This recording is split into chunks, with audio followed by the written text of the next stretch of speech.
IR 30% వెంటనే, IR 30% వెంటనే, IR 30% వెంటనే, సరెండర్ లీవులు వెంటనే, సరెండర్ లీవులు వెంటనే, మెడికల్ బిల్స్ వెంటనే, మెడికల్ బిల్స్ వెంటనే, ఐఆర్ 30%, ఐఆర్ 30%, ఏరియాస్ వెంటనే 12వ పిఆర్సీలో ఐఆర్ 30% విధానాన్ని, విధానాన్ని జీపీఎస్ విధానాన్ని, జీపీఎస్ విధానాన్ని, జీపీఎస్ విధానాన్ని జిందాబాద్ ఏపీ జిందాబాద్. We want justice, we want justice, we want justice. జాలి ప్రభుత్వం మండి వైఖరి రచించాలి, ప్రభుత్వం మండి వైఖరి రచించాలి,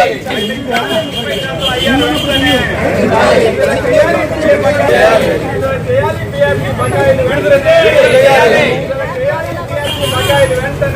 కాంగ్రెస్ కాలేజ్ జిందాబాద్, ఏపీజేఏసీ జిందాబాద్, జిందాబాద్. రచించాలి, ప్రభుత్వం మండి వైఖరి రచించాలి, వర్ధిల్లాలి, వర్ధిల్లాలి,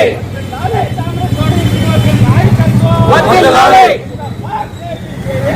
జిందాబాద్, జిందాబాద్.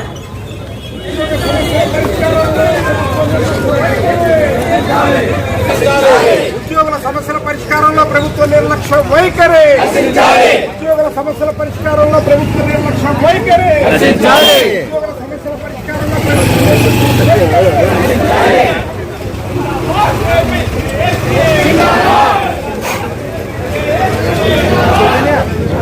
చాలే 30% అయ్యారు వెంటనే, ప్రకటించాలి 30% అయ్యారు వెంటనే, విడుదల చేయాలి డిఏ బకాయిలు వెంటనే, విడుదల చేయాలి పిఆర్సీ బకాయిలు వెంటనే, ప్రకటించాలి సరెండర్ లీవ్ బకాయిలు వెంటనే. జిందాబాద్ ఏపీజేఏసీ వర్ధిల్లాలి, వర్ధిల్లాలి, we want justice, we want justice, we want justice. APJAC జిందాబాద్, జిందాబాద్, జిందాబాద్, ఏపీజేఏసీ జిందాబాద్. వర్ధిల్లాలి ఉద్యోగోపాధ్యాయ కార్మిక ఐక్యతే, ప్రభుత్వం మండి వైఖరి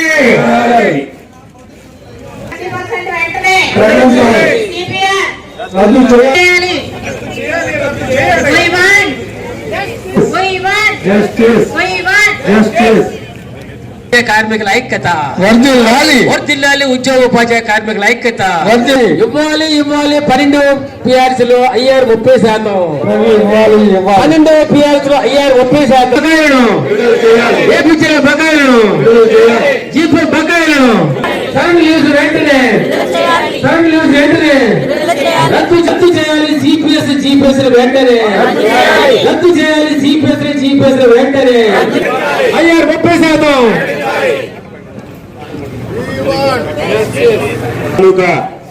కార్యకర్తలు టెంట్ లో కూర్చున్న వాళ్ళందరికీ పునరుద్ధరించాలి, ఓపీఎస్ వెంటనే పునరుద్ధరించాలి, ఓపీఎస్ వెంటనే పునరుద్ధరించాలి. 11వ పిఆర్సీలో ఉన్న డిఏ ఎరియర్స్, అదేవిధంగా మరి డిఏ ఎరియర్ 2వ పిఆర్సీలో 30% ఐఆర్లు వెంటనే ప్రకటించాలి. ఇచ్చిన పిలుపు మేరకు ప్రభుత్వం నుంచి సానుకూల స్పందన రాకపోవడంతో రింబర్స్మెంట్ క్లెయిమ్స్, మరి అదేవిధంగా పిఆర్సీ ఏరియర్స్, 11వ పిఆర్సీలో మాకు ఇవ్వాల్సిన ఏరియర్స్, డిఏ ఏరియర్స్ ఈ ప్రభుత్వం వచ్చిన తర్వాత ఒక్క డిఏ కూడా మా యొక్క ఉద్యోగ ఉపాధ్యాయ కార్మిక పెన్షనర్లు ఎవరికి కూడా ఖాతాలో జమ అవ్వలేదు.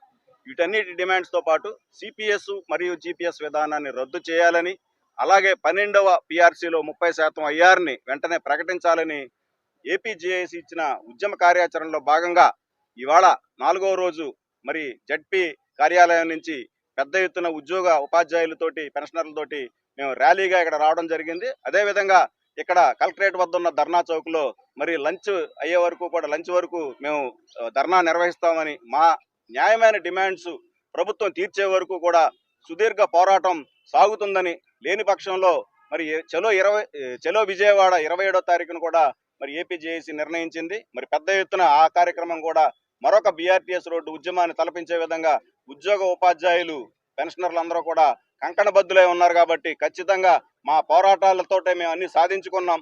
మరి ప్రభుత్వం ఇప్పటికీ దిగి రాకపోతే, నేరుగా ఒకవేళ మేము మా యొక్క చర్చలకు పెరగకపోతే మెరుపు సమ్మెకు కూడా ఉద్యోగ ఉపాధ్యాయ కార్మిక పెన్షనర్లు సిద్ధంగా ఉన్నారని చెప్పి కూడా మీ ద్వారా తెలియజేస్తా ఉన్నాం అని చెప్పి మరి ప్రకటిస్తా ఉన్నాం. రవికుమార్, ఆంధ్రప్రదేశ్ ఐక్యోపాధ్యాయ ఫెడరేషన్ ఏలూరు జిల్లా కమిటీ ప్రధాన కార్యదర్శి. ఈరోజు ప్రభుత్వ నిర్ణయాలు కానీ ప్రభుత్వ పథకాలు కానీ గ్రౌండ్ లెవెల్లో అమలు చేసేది ఉద్యోగ ఉపాధ్యాయులు. వాళ్ళందరూ కూడా చాలా నిరాశ నిస్పృహలతో ఉన్నారు, అసహనంతో ఉన్నారు. ఎందుకనంటే గత ప్రభుత్వం ఆయన ప్రభుత్వంలోనికి రాకముందు ఆయన ఇచ్చిన హామీలు ఏంటి, ఇప్పుడు అమలు జరుగుతున్న విధానం ఏంటనేది పరిశీలిస్తే వారం రోజుల్లో సిపిఎస్ను రద్దు చేస్తానని చెప్పిన ముఖ్యమంత్రి ఇప్పుడు జీపీఎస్ ఇంకో దుర్మార్గమైన విధానాన్ని తీసుకొచ్చారు. ఇప్పటికే ఆంధ్రప్రదేశ్ ఐక్యోపాధ్యాయ ఫెడరేషన్ గా ఓట్ ఫర్ ఓపీఎస్ అనే నినాదంతో మేము మొత్తం ప్రజలందరినీ కూడా ఎడ్యుకేట్ చేస్తున్నాం. రేపు ఏ పార్టీ అయితే పాత పెన్షన్ పై విధానం అమలు చేస్తుందో ఆ పార్టీకి మా యొక్క ఉపాధ్యాయుల ఉద్యోగుల ఓట్లు అని చెప్పి తెలియజేస్తాను. అదే పరిస్థితిలో 23,000 కోట్ల రూపాయలు బకాయిలు పెట్టిన ప్రభుత్వం ఉద్యోగులు ఉపాధ్యాయులు వారి ఆర్థిక అవసరాల కోసం, వారి పిల్లల పెళ్లిళ్ళ కోసం, పిల్లల చదువుల కోసం పెట్టుకున్న లోన్లు రాక సంవత్సరాల తరబడి గడిచిపోతా ఉంటే చాలా అసహనమై అప్పుల్లో కూలిపోతున్న పరిస్థితి ఉంది. ఆ మాటకు వస్తే ప్రతి నెల 1వ తేదీన జీతాలు రాని పరిస్థితి ఉంది. ఈ మధ్య కాలంలో ఈ సంవత్సర కాలం నుంచి ప్రతిసారి 17, 18 తారీఖుల వరకు జీతాలు పెన్షన్లు వస్తున్నాయి. ఈ విధానాలన్నీ కూడా మానుకోవాలి. ఏదైతే ఉద్యోగులు ఉపాధ్యాయులు న్యాయపరమైన డిమాండ్ కోరుకుంటున్నారో వాటిని నెరవేర్చాలని ఈ పత్రికాముఖంగా ముఖ్యమంత్రి గారిని కోరుతా ఉన్నాం.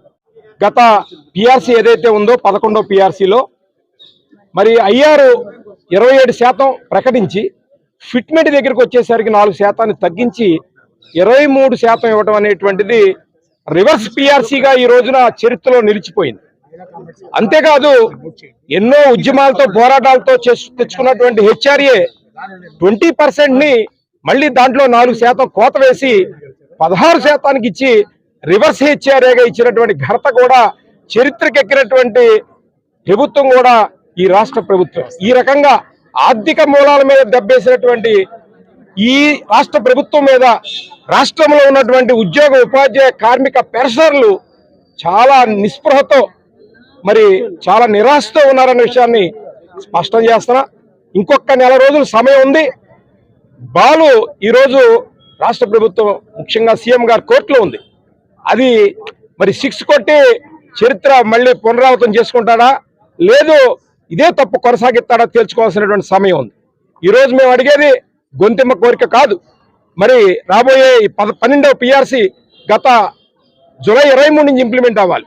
అప్పటి నుంచి కూడా ఐఆర్ 30% తక్షణం ప్రకటించాలని, ఏదైతే గత పెండింగ్ సమస్యలు ఉన్నాయో వాటన్నింటినీ కూడా పరిష్కరించే దిశగా చిత్తశుద్ధితో ముందుకు రావాలని, ముఖ్యంగా చర్చలు ఉపసంఘం ద్వారా కాకుండా ముఖ్యమంత్రి నేరుగా మరి నాయకులను పిలిపించి తేల్చి వెంటనే మరి రాష్ట్ర ప్రభుత్వ ఉద్యోగ ఉపాధ్యాయ కార్మిక పెన్షన్లని ఆనందింపజేసి మాత్రమే ఎలక్షన్కి వెళ్లాలని చెప్పని కూడా జేఏసీ పక్షాన డిమాండ్ చేస్తారు.